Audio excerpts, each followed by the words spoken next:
Vamos a dar inicio a las entrevistas a todas y todos los aspirantes a encabezar los trabajos de la Comisión Ejecutiva de Atención a Víctimas.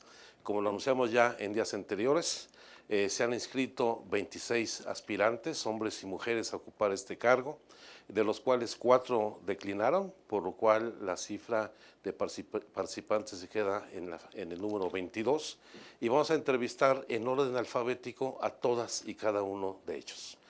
Hoy toca el turno en esta primera intervención al licenciado Joaquín Aguilar Méndez. Él es licenciado en Derecho por la Universidad del Valle de México y licenciado de Administración con especialidad en Administración de Recursos Humanos por la Universidad Nacional Autónoma de México. Es socio fundador de la Red de Sobrevivientes de Abuso Sexual por Sacerdotes en México, Asociación Civil, y actualmente se desempeña como director jurídico del Centro de Protección Internacional para Menores en Tránsito, Asociación Civil. Es miembro, además, del Grupo Binacional México-Estados Unidos del padre Alejandro Solalinde, el cual atiende diversas problemáticas hacia los diversos grupos de migrantes y da acompañamientos a los mismos, a sus familias y a distintas organizaciones. Como lo hemos señalado, en el formato de discusión, además de la presentación curricular, habrá preguntas de carácter general. Daremos cuenta de preguntas y casos hipotéticos que nos han hecho llegar en los últimos días, tanto personas en lo individual como colectivos, y por supuesto daremos cursos a las preguntas que lleguen a través de las redes. Por supuesto, recordando que hay que enviarlas al correo, ¿cómo se llama?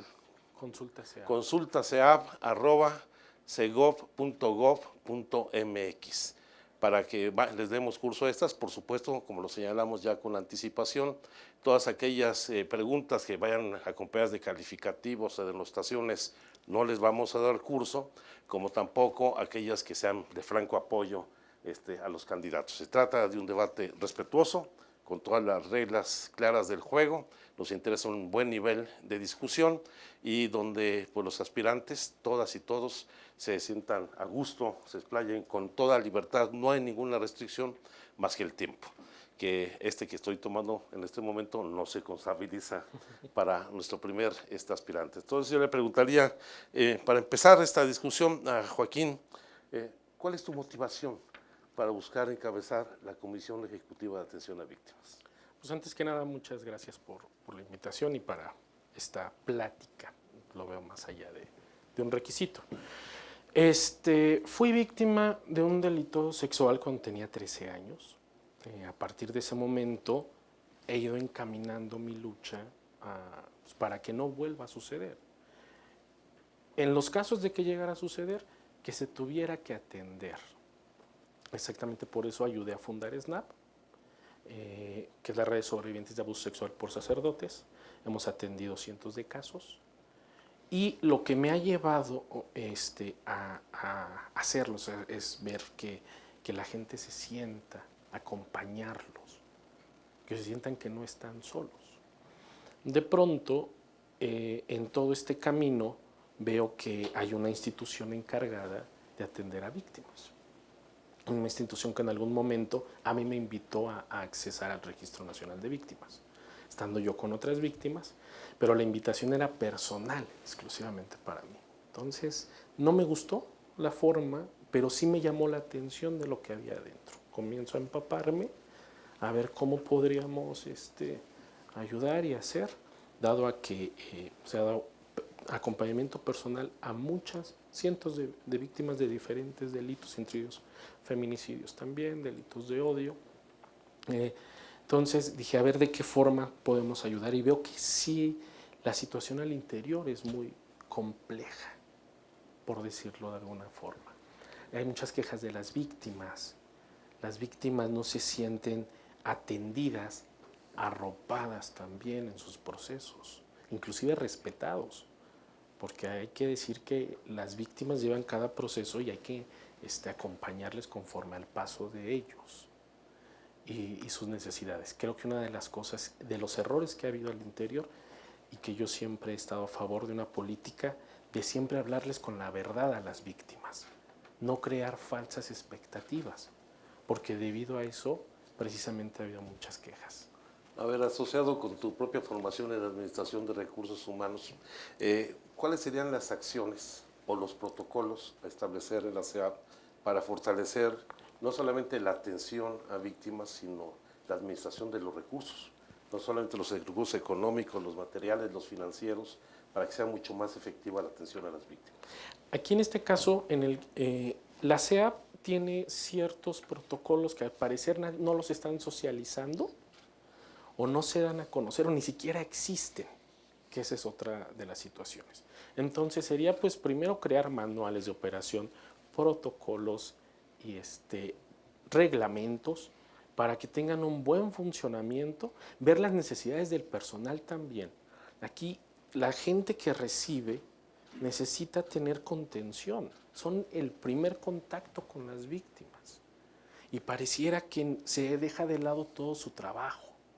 Entonces aquí habría que atender a todos, pero principalmente, como decimos, a la gente que hace la talacha, gente que es especializada y no se les ha prestado gran atención. Tienen sueldos bajos y de una enorme carga de trabajo.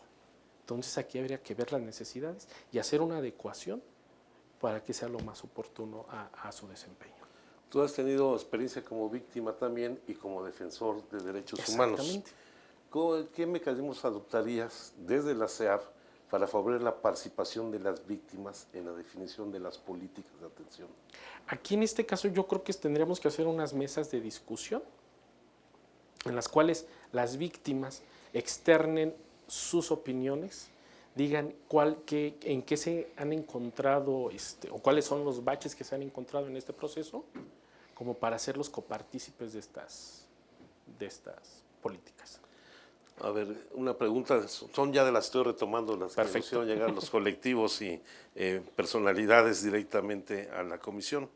¿De qué manera se vinculará la comisión con las instancias especializadas en materia de prevención y atención de la violencia con las mujeres y los niños, por ejemplo? Un punto poco.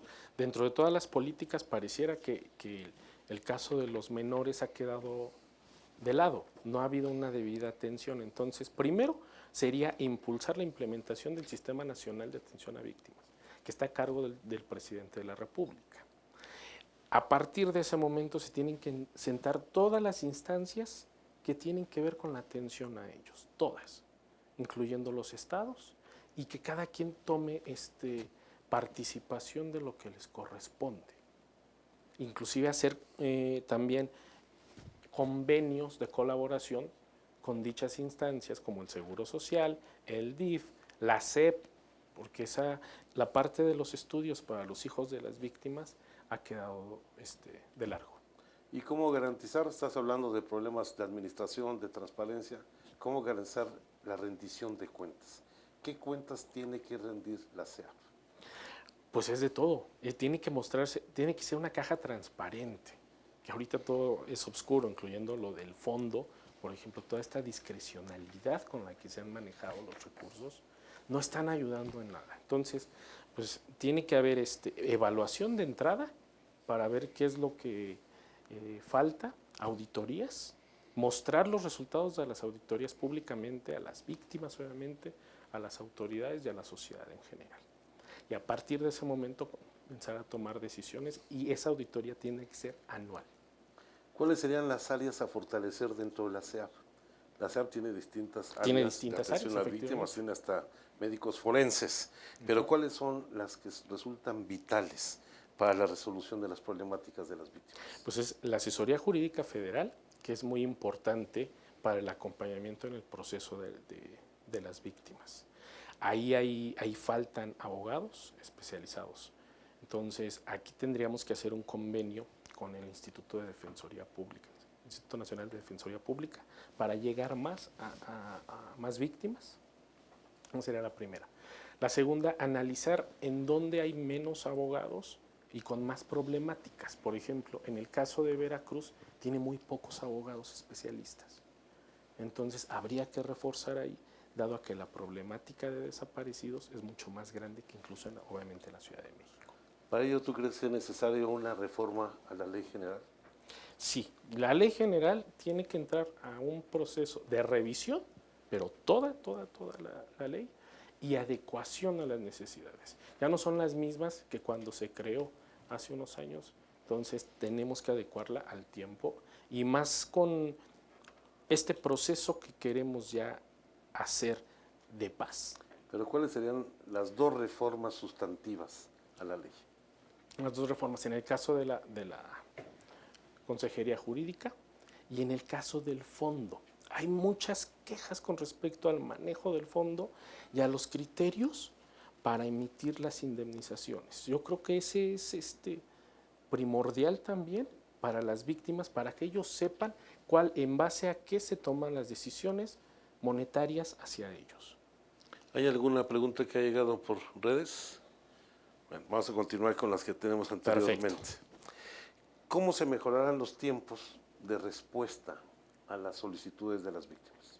Una de las cosas que tienen en este momento la comisión es que están llegando casos que no tendría que atender, sobre todo por problemas estatales, porque en el caso hay comisiones ejecutivas de atención o comisiones estatales de atención, depende de en qué estado se hagan, que no se han creado, u otras que no tienen fondo, por ejemplo. Entonces aquí habría que entrar a un diálogo con los gobiernos para que también ellos se hagan responsables y a partir de ahí comienzan a bajar los tiempos. En el caso de que no haya en el caso de que no haya materia por parte de la SEAP, se tendría que dar un escrito para remitirlo a la autoridad o a la instancia que tenga que atenderlo, a más tardar en 20 días. Y eso formaría parte de entrar a hacer una auditoría de todos los casos, ver cuáles casos están concluidos, cuáles siguen en proceso o cuáles durmieron el sueño de los justos y comenzar a trabajarlos para ya dar una respuesta. Desde tu punto de vista, ¿cuál es la principal virtud, el principal mérito de la SEAP y cuál es su principal problema? Okay. El principal mérito de la SEAP que precisamente tiene una labor muy noble, que es atender a las víctimas. En general, darles una atención en general. El principal problema es la transparencia y la discrecionalidad con que se han manejado las cosas. Vamos a plantearte finalmente un caso hipotético. Okay. Dice, colectivos de familiares de personas desaparecidas han denunciado que la SEAP ha incumplido en la entrega de apoyos económicos para trasladarse a la Ciudad de México a revisar expedientes materiales y asesoría jurídica en audiencias en juzgados y con el Ministerio Público. Ante esta situación reiterada en la SEAP, ¿cuáles son las acciones que llevarías a cabo y cómo recuperar la confianza en la institución? Okay. Primero, la SEAP tiene que ser una SEAP de territorio, de acompañamiento, de tú por tú, vamos. En los casos de colectivos y trasladarse, creo que hay algo que está fallando mucho, que son los hospedajes. Entonces, sería tener una casa que pueda acogerlos cuando lleguen y así inclusive bajarían mucho los costos, porque aquí tienen muchos casos de toda la República. Entonces, tener un lugar a donde lleguen, que ellos sepan que es un lugar seguro y aparte, ir a hacer el acompañamiento para la revisión de los procesos, que sí se hace en la asesoría jurídica de aquí, de la Ciudad de México. Sí hace los acompañamientos, hay que reconocer ese trabajo, pero solo en la Ciudad de México, no en toda la República. ¿Cuál sería el sello distintivo que tú le imprimirías a la comisión? ¿Cuál sería? Como víctima, sé cuáles son los procesos. Sé hasta dónde puedo acompañarlos, hasta dónde puedo llegar. Entonces, sería que siempre va a haber un acompañamiento hacia las víctimas, una escucha en todo momento, reitero, una SEAP de tú a tú. Y por último, una transparencia. Nos ha llegado una pregunta de Giovanni Escobar. Dice, ¿qué se hará con los funcionarios que lejos de ayudar a las víctimas entorpezcan y dejan a la víctima aún más desprotegida? Bueno, eso es parte, legalmente están obligados como funcionarios públicos a atender a las víctimas. Entonces, en ese caso, que el órgano interno de control obviamente haga las investigaciones pertinentes y si ellos encuentran responsabilidad, pues deslinden responsabilidad. Pues muchas gracias, Joaquín. Muchas Me gracias. tocó abrir esta pasarela de Sí. aspirantes, la cual siempre tiene su ventaja y su desventaja. Exactamente. Porque muchas siempre gracias. el último pues, ya conoció todo el proceso, pero agradecemos mucho tu participación. Ten certeza que vas a hacer una evaluación objetiva y Muchas esperemos tener pronto los resultados. Perfecto, muchas gracias. Mucho gusto. Buenas tardes, Joaquín. Hasta luego. Continuamos, hacemos un receso para esperar a nuestro siguiente entrevistado.